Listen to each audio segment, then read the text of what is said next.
Let's just start talking about what complexification is not. So first, we do not complexify the field of R to C. So we had C already, we've been working with it. So this is not what we are doing right now. We are not defining or formally introducing C at this point. We've been working with C for a long time already. And the point is not to use what we already know about C to talk about VC, TC, or inner product C. Actually, we don't really care about these spaces. We only introduce these spaces because we're interested in talking about these, the real ones, in the first place. Okay? So what we do is we're not generalizing anything. You generalize something when you make more permissive assumptions or hypotheses so that you include objects with fewer properties, but you will include more objects. What we're doing here is very different from generalizing. That's why I strike this out. We're not generalizing. You can say that we are expanding a space to become complexified by adding an imaginary part to it, or that we are embedding a space inside its complexification. And again, we don't want to, the goal here is not to take things that we already know about real vector spaces to talk about their complexification. That is not our goal at this point. Now, so we have these objects. These are the objects we had to start with, and then we expand them to get a complexified version. And what we saw in this lecture is that properties here and here are the same. Which properties? Not every property. Which property? A basis, in the sense that a basis in the vector space will be a basis for its complexification. It's also true the other way around, but we have not yet shown it, so I put this arrow here in red. We have not shown this, but if we have a collection of real vectors which form a basis for VC, then it forms a basis for V as well. We just have not proved it yet. And if we take a real basis, what do I mean by real basis? I mean a basis whose elements are in V in a sense that will be clear soon. Then we write the matrix of an operator both here, and it will be the same matrix. And if it's nilpotent here, it will be the complexification will be nilpotent and vice versa. We proved this in the after class activity. And the minimal polynomial for both is the same, etc. So this is just a small collection of properties that are shared between a vector space and its complexification. Later on, we did not yet start doing it in this lecture. It is knowledge that we have about complex spaces. What's knowledge about complex spaces? These are theorems that start saying for every complex space V, or complex inner product space V, or for every whatever complex. So we knew that already. We've been doing this in previous chapters. We learned things that only work for complex, and now we're going to be able to say things that for every real vector space V, this and this and this and this and such and such and such hold. So because of these shared properties, or some properties will not be shared, we may see later on, we are allowed to transfer knowledge from complex vector spaces down to real vector spaces. So this is really what we're doing here. Now let me comment on some things that a few students said. So first, that multiplication seems strange. The multiplication rule that we introduced here, it felt like a very ad hoc rule for how to multiply scalars by complexified vectors.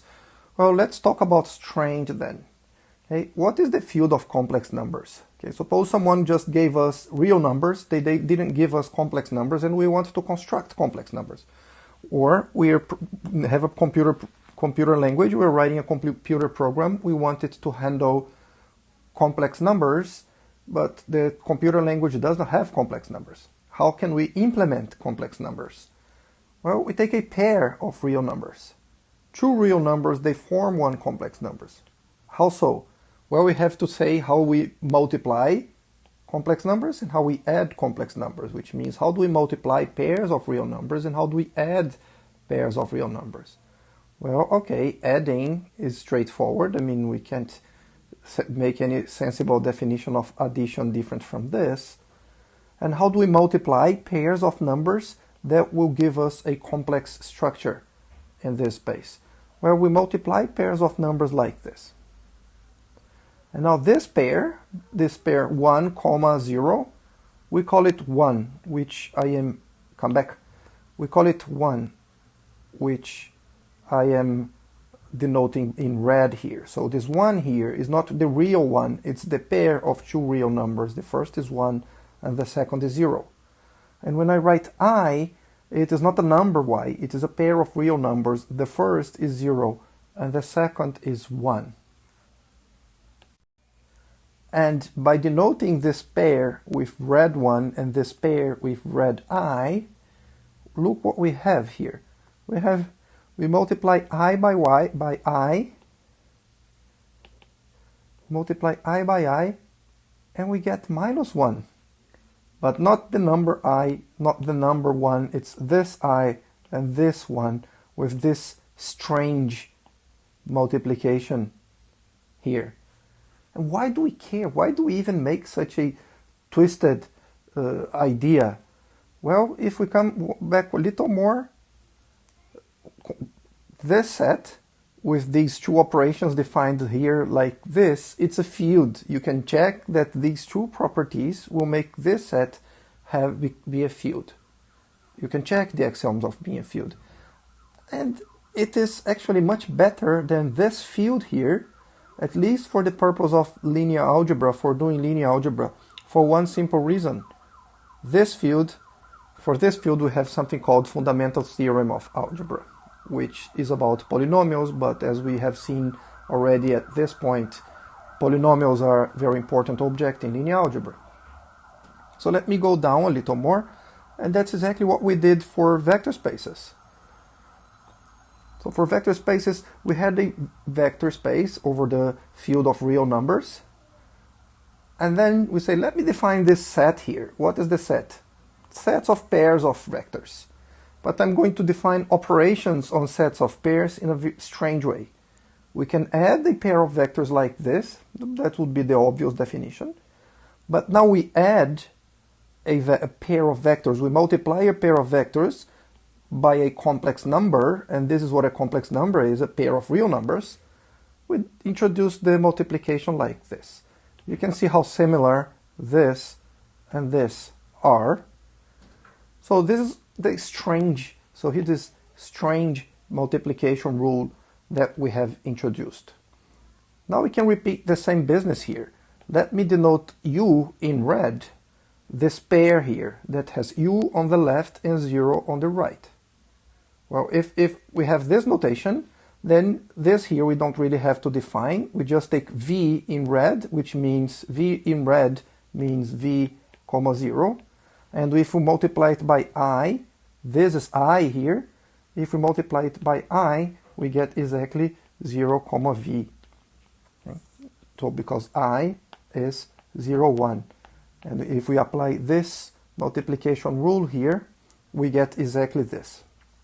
So that's a strange rule, yes, maybe not, actually. And then with this strange multiplication rule, we get a vector space. It satisfies all the axioms that you need for a vector space, so you can work on it.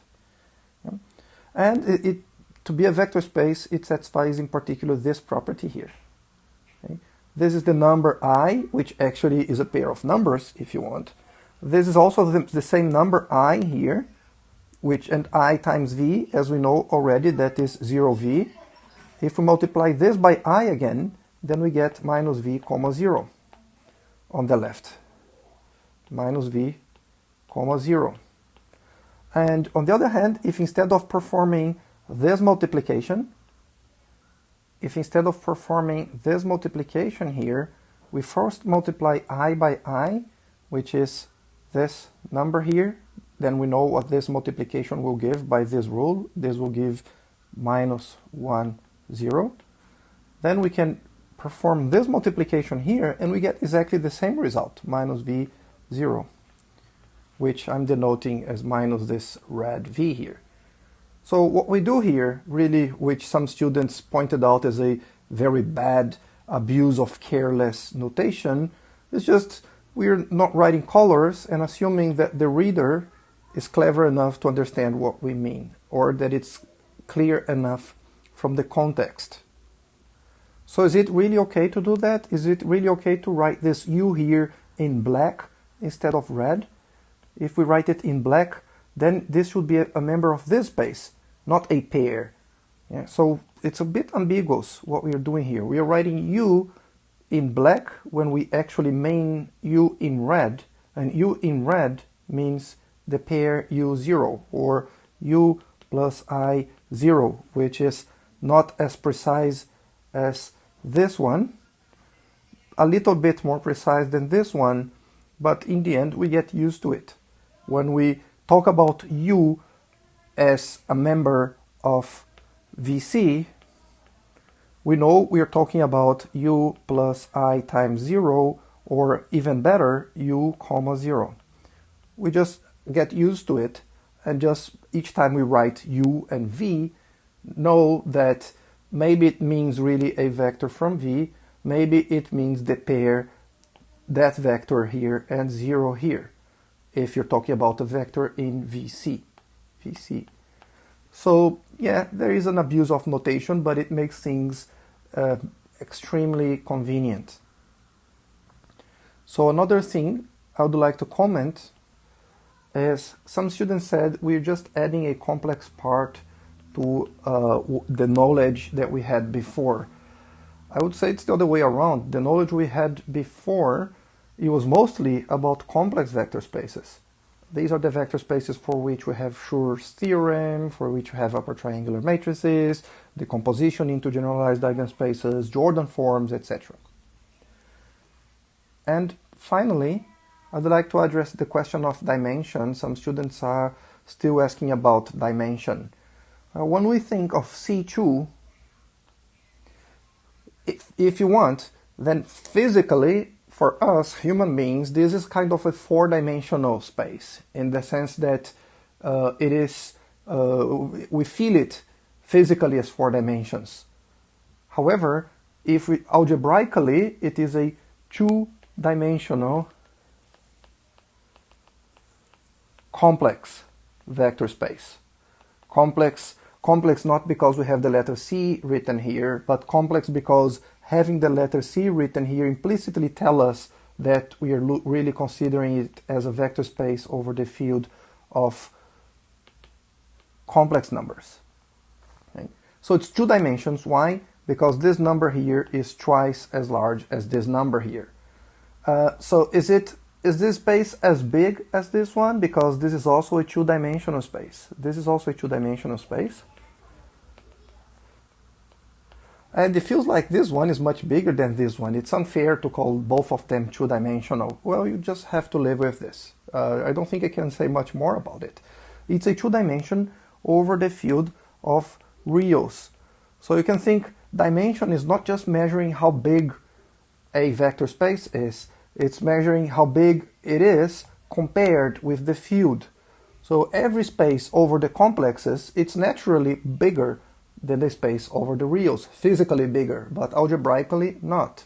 Yeah? So R5 is 5-dimensional, C3 is 3-dimensional. So algebraically, for the point of view of linear algebra, this one is bigger. In the sense that you need the basis with 5 elements to span this space, and this space only 3 vectors can span it. Of course, it's easier when you're allowed to use, alpha v1, alpha 1 v1 plus alpha 2 v2 plus alpha 3 v3. You spend a lot more if you allow here complex coefficients. But this is the concept of dimension that we use. Okay, this is the end for us of lecture 17.